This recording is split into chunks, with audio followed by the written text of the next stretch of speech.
to episode number 10 of the podcast. Today I'm here with Raphael Faitsch, who is the founder of Gigtor, which is connecting musicians to event spaces. And we wanted to talk today about how his journey was with founding that company, which is basically promoting social interaction. And what you learned in terms of building a remote team, networking, and what's your general philosophy with starting a startup and also with investments regarding a startup. And if you are interested, stay tuned and we'll start this episode.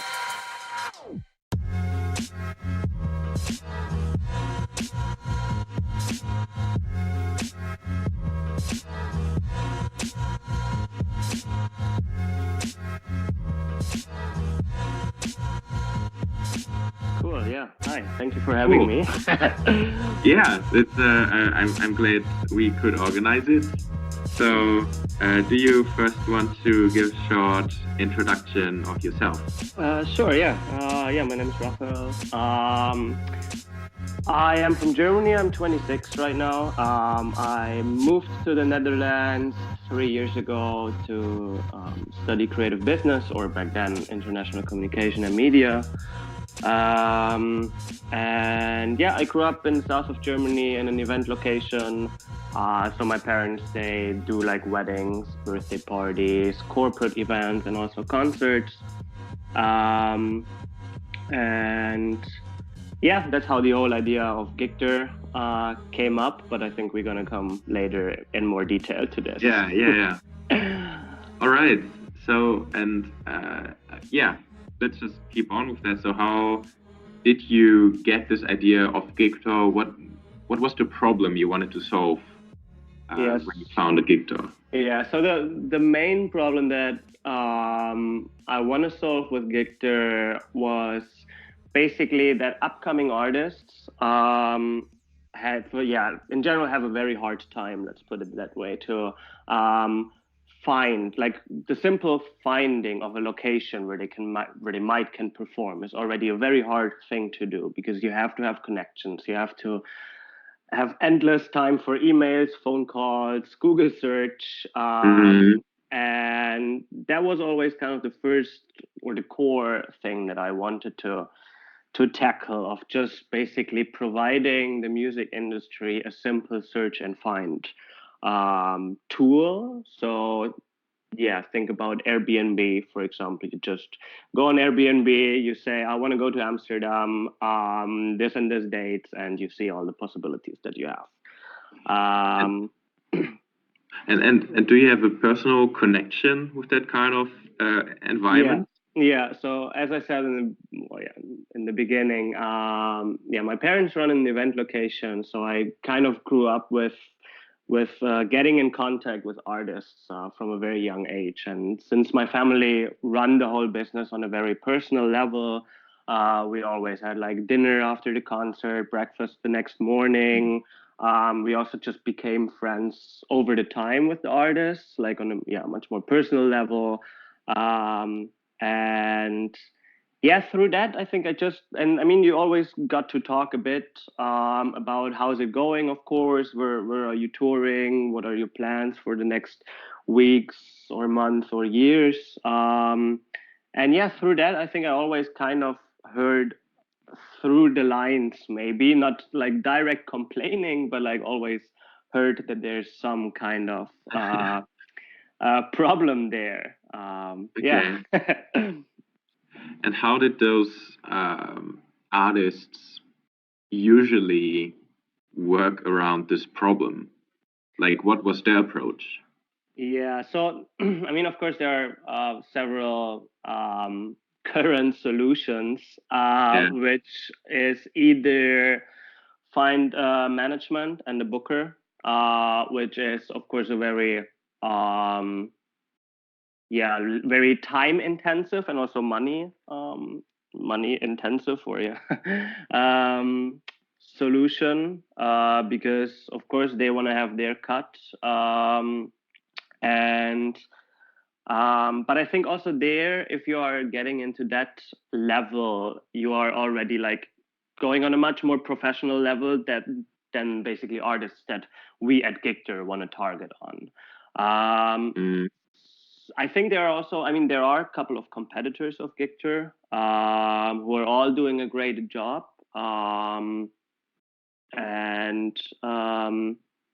But yeah, basically now we have to, I think I have to mention what is the difference between the competitors and Gigtor, which is basically that we make use of the data. So we create that algorithm that basically matches you as an artist with the venue that fits to the profile. So yeah, you can either go for one of the competitors of Gigtor, which is a very classic, basic search and find platform. You can go on Google and try to find as many locations as possible, send them an email, give them a call, send out your demos. I think that's still as modern as our society is. I think that's still for many musicians the day-to-day life. Yeah. So you already went on that a little bit. Do you want to explain more detail how Gigtor is trying to tackle this problem? Yeah. And that's why I also maybe struggled a bit at the beginning of narrowing down what is actually the core of Gigtor, because it actually has several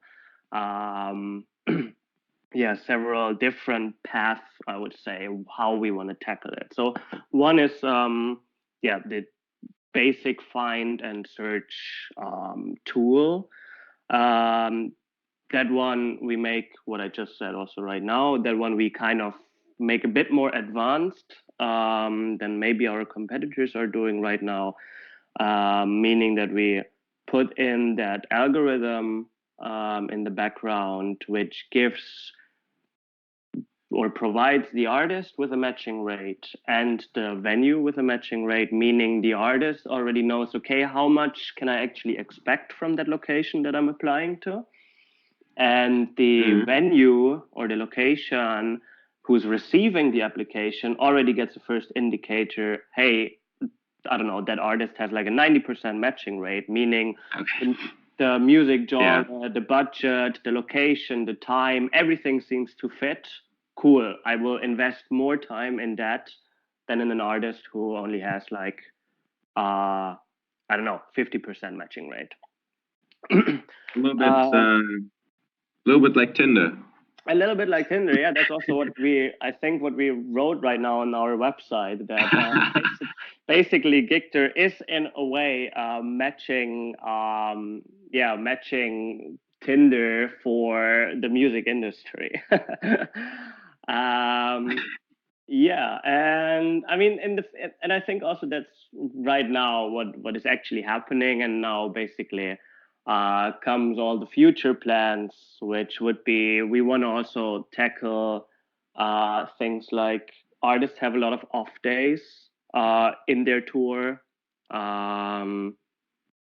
Or if they have a lot of off days, let's put it that way, that they can easily find a gig around where they already are. So when you're traveling from Amsterdam to Berlin and you have an off day in between, Hamburg is on the way. So in the future, hopefully Gigtor will suggest you a suitable location on the way, basically. Nice.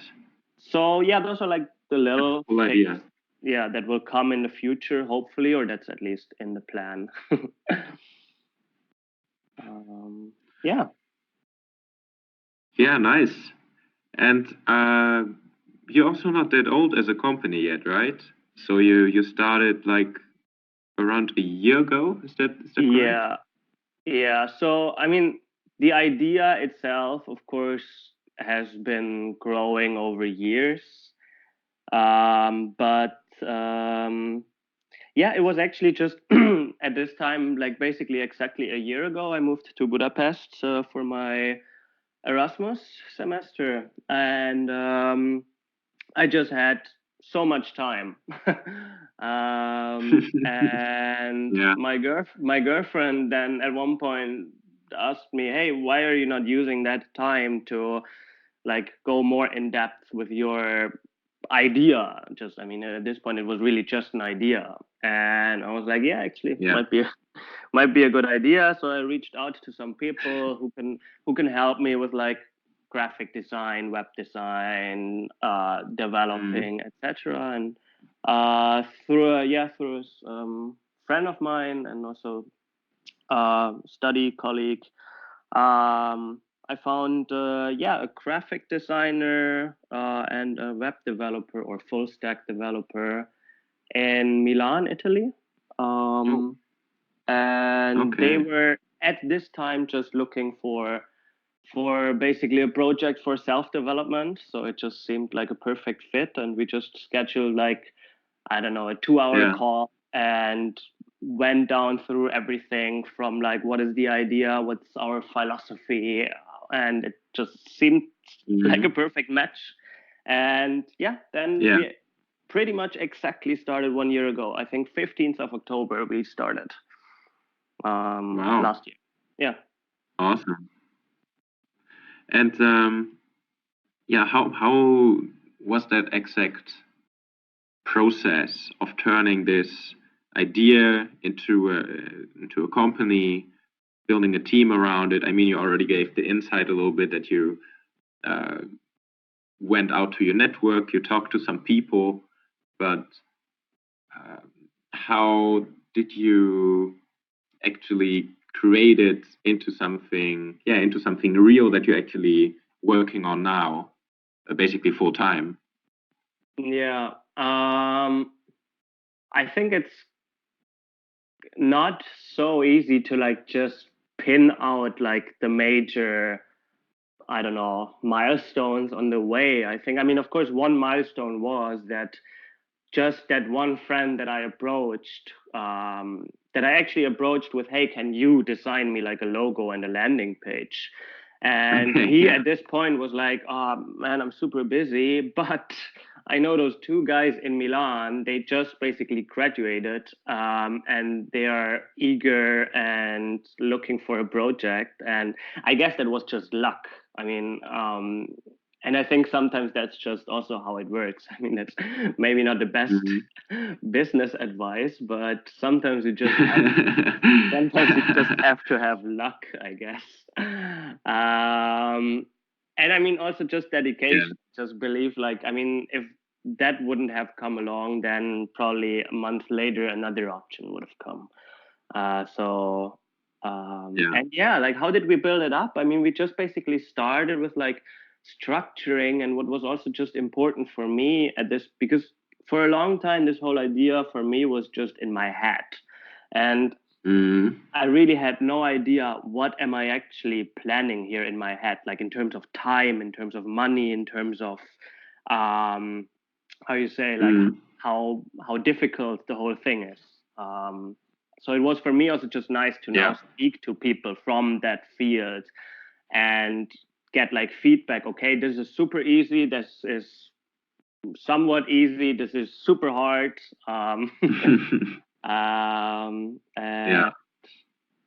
Which was nice then in the end, because back to your question, I guess, how did we found everything? Or I mean, basically what I then did with those two guys, I mean, of course, money was not really a solution, or is still not. So I just offered them shares, basically, or basically founding the company as a co-founder.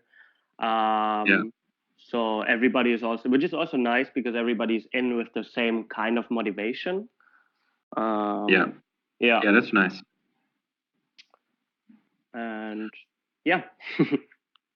so basically the first step was just writing everything down, making the idea physical, and then validating it by going to the people that know more about those things, going to the experts, and just moving on from there, right? I think it's just, you have to start somewhere, and exactly. Yeah, that was pretty much the first thing, to just narrow down, and then also like finding out what is the MVP of the platform, and those kind of things. Set priorities as well. Yeah, definitely. And then it's again also interesting to just talk to experts again in this case, or like my co-founders who then of course have a completely different perspective on it, a much more technical approach. I mean, Federico studied UI and UX design. He knows exactly how the whole onboarding should look like, or has to look like in order to work, which I think, in your ideation phase, you kind of skip that whole process. You don't even think about that part. Yeah, exactly. And then he comes and was like, but we need a button there, otherwise everything else doesn't make any sense. And you're like, oh yeah, right. Yeah. And looking at your whole experience of creating this startup, I mean, we also talked before, and there you also said you want to make a platform that is accessible for as many people as possible, which is easy to use, which is not expensive. And to me, it seems like it's really a platform that you want to be, that should be beneficial for society, basically, and is not that much profit oriented. I mean, of course, it's also profit oriented, but that's not the main goal. At least that's what it seems to me. And with creating kind of a socially oriented startup, and also, for example, with the remote team, what were the main challenges you had so far? Good question. I think the main challenge is already struggling to define what you tried to also describe right now. So what I mean with that, I mean, in my head, I have a very clear vision of where I want this to go and how I personally basically structured, or just my thoughts on that. But it's always, I mean, people cannot look into your head, and you have to also be like kind of responsible for the things you do. And I mean, there are also plenty of people who say, I don't care about money, I care about the people, blah blah blah. And it's not like this. So I think that's where it already starts, like to just, I mean, you said it right. The aim of Gigtor is still to help the artist. I mean, of course, at one point it would be nice to make a living out of this, and also have some kind of security about everything. But the main goal is really to provide that platform out there for the music industry. Another main challenge is that we still haven't figured out completely until today is, where do we draw the line between being a platform which kind of has profiles that engage with each other, but what I said also from the beginning, that I don't want to be another social network. So that's always a very, very hard and thin line to kind of balance around. And I mean, of course, also the whole remote thing is in a way a struggle itself. I mean, for us, it's working quite well, but there has to be dedication behind it. I mean, it's definitely not for everyone. I'm also sometimes just laying in bed in the morning, and I actually don't have to go anywhere, but just getting up, make yourself a coffee, and opening that laptop and write something is already, I think, a huge part of dedication. Yeah. So also that self-discipline in a way, if you have no physical office. Self. I mean, as I said, for me, it's working quite good, because I mean, I also grew up in that entrepreneurial family, I guess. Like, I mean, my father also just had his office in the house itself, and there was no line between basically where does private life stop and where does basically professional start, or something like this. But I would say if you come from a more, let's say, more traditional approach, then yeah, you definitely have to figure out a while if that is even something for yourself. Yeah. And on the other hand, what would you say were the main, the main successes, the main highlights of the journey so far? The main highlights, I guess for me, that's just like personally, maybe not in general for Gigtor or on a company level speaking, but personally for me, a highlight is always, I mean, I'm still fascinated with the whole developing thing. Like for me, it's just like I'm looking what they are doing and I don't understand anything. So for me, it's just always nice to see like that progress of like I have an idea or a vision, then I'm talking to Federico, who's the UI UX designer, and he kind of puts it in a concept, I guess, and then it goes to Alessandro, who's the actual developer.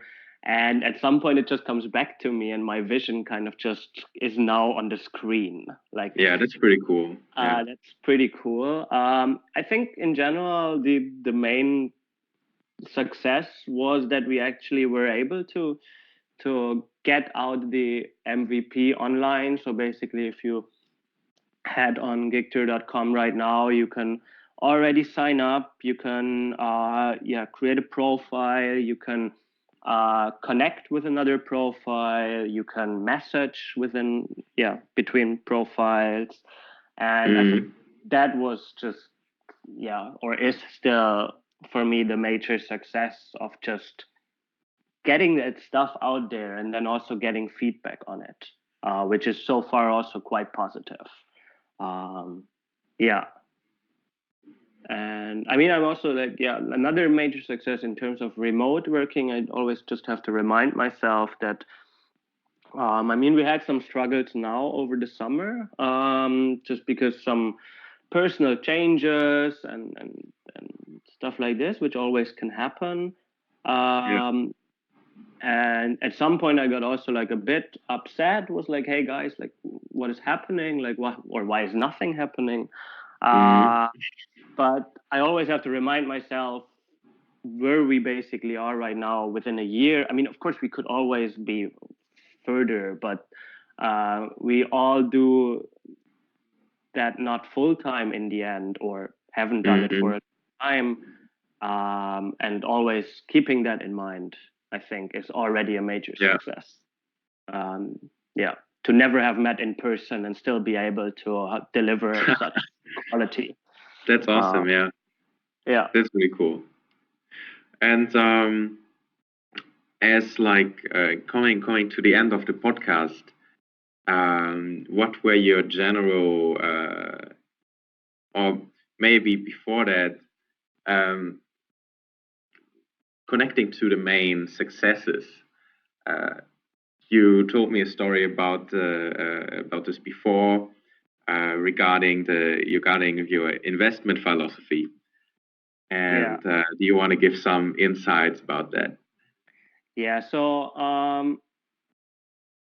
of course, when we started with Gigtor, I mean, money is always a question, right? Like it's always there, somewhere hovering around us. But I mean, it is, if you're dedicated enough, you can find investors, you can find funding, etc., etc. Whereas we, I think, as a company, and I personally, never really put too much effort in it, because we simply said, hey, of course it would be nice to have that money and then get the development much faster forward, but with that money comes also pressure. And I think for us, and for us as creatives, I mean, everybody who's a creative out there knows that nothing, or for a lot of creatives, I would say probably is pressure is killing your creativity, or sometimes enhancing it. But I think at least financial pressure is probably more killing your creativity than enhancing it. And that's why we also never really wanted to pursue that way. I mean, so far we can do everything of our own, and we want to keep it as long as possible, and then also kind of hopefully have a natural growth also in terms of money. So if we can scale it up without any investors, that would be actually my dream, because then I don't have to I don't have to report to anyone. I don't have to justify to anyone. I don't have to. We can still go our own pace, and we can do whatever we want, basically. I think that's, for me, a very, very important part that I also would like to encourage everyone who's in that phase just to think about it, that with that money, of course, it sounds nice to get like 100,000 euros of funding, but with that 100,000 euros of funding, there comes also immense amount of responsibility, immense amount of bureaucracy, I guess, just writing reports and stuff like that. So and you kind of lose your sovereignty as well.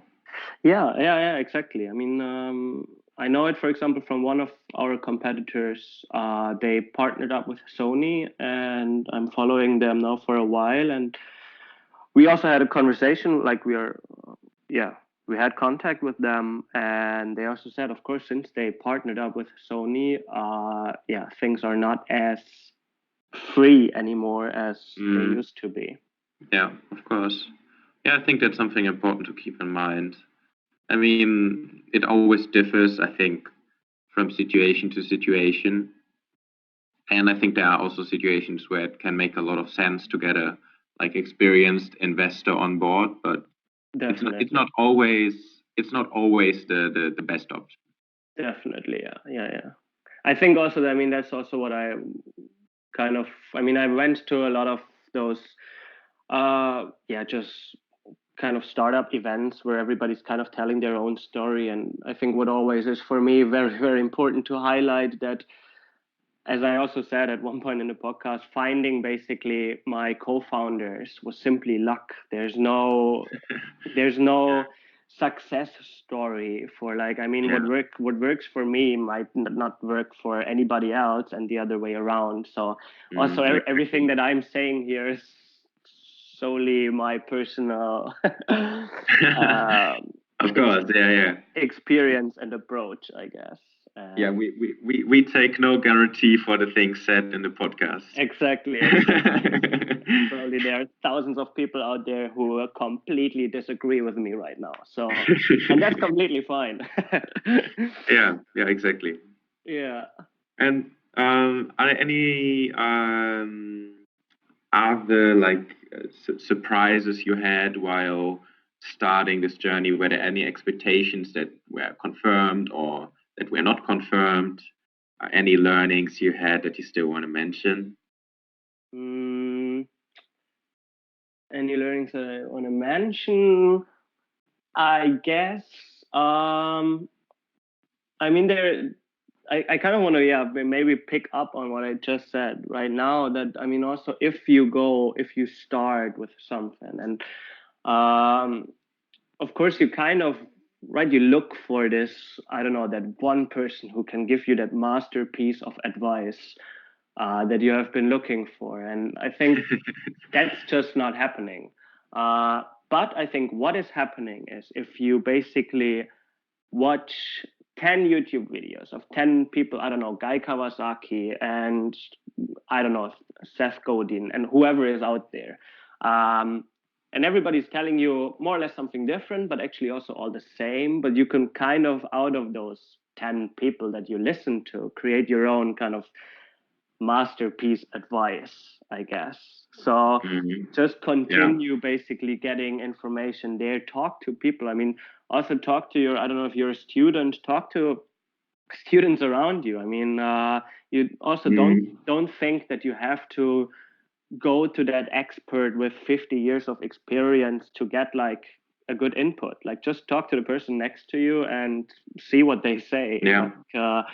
I mean, often that, I'm trying to include into Gigtor right now also students wherever I can and wherever it makes sense. And all of them, everybody comes up with such great ideas. Like, and I think that's really nice. So Awesome. that would basically be my advice to not, you don't have to reach out too far to find good advice, I guess. Yeah, I like that. Also that you say that you shouldn't take advice like too literally. Yeah. And there's not that masterpiece of advice, but more that also for me myself, since starting the podcast, I'm kind of realizing that it's not that much about the advice itself, but more what kind of inspiration it starts within you. And it can also be that you say, oh, I totally disagree. I have completely the opposite opinion.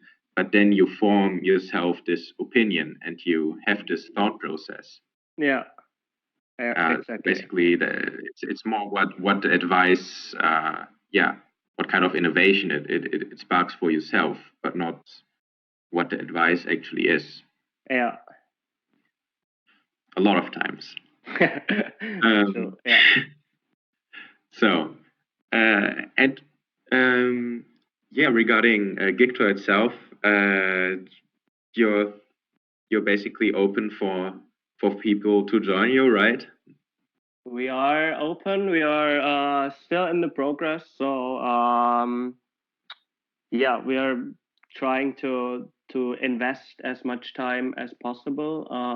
I mean, I'm always, of course, putting up the whole vision. But yeah, as I said before, everything is online. Everything works. If you see something that is not yet as advanced, then the possibility is very big that it's already on our list and we are working on it. But yeah, of course, if you're an artist or a venue, just go on gigtor.com and just sign up. I mean, as for now, there's nothing that you can lose besides 2 minutes of your time. And check it out. And we will also use like or that's at least the idea also, that we also want to include basically the users that we have along the way. So we are not kind of programming and developing something into the blue. Like at one point I imagine like some kind of pattern or rhythm of getting active feedback of users. So yeah, that would be cool to have more and more people in there to actually also develop something that is in need. I guess. Yeah, nice. And you're active everywhere in Europe?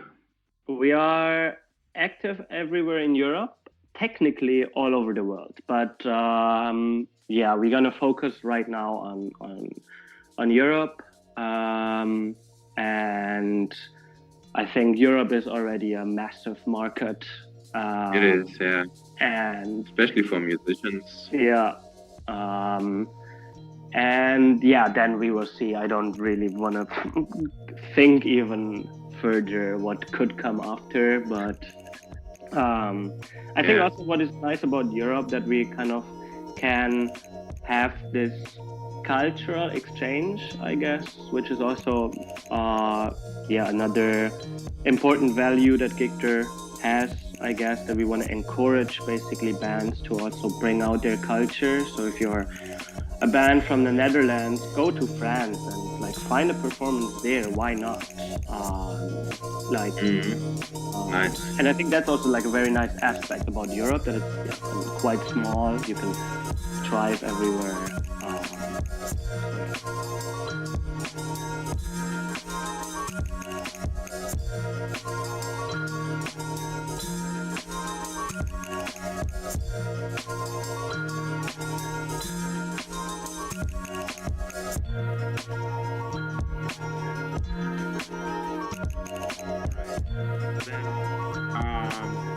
Thanks a lot for joining me, Raphael. Thank you for having me. And yeah, best of luck with Gigtor. And to the listeners, thanks for listening. I will put all the links about Gigtor in the description if you want to join, if you want to find out more about them. And yeah, that was episode number 10 of the podcast, and I hope you're joining in the next episode again. Bye bye. Bye.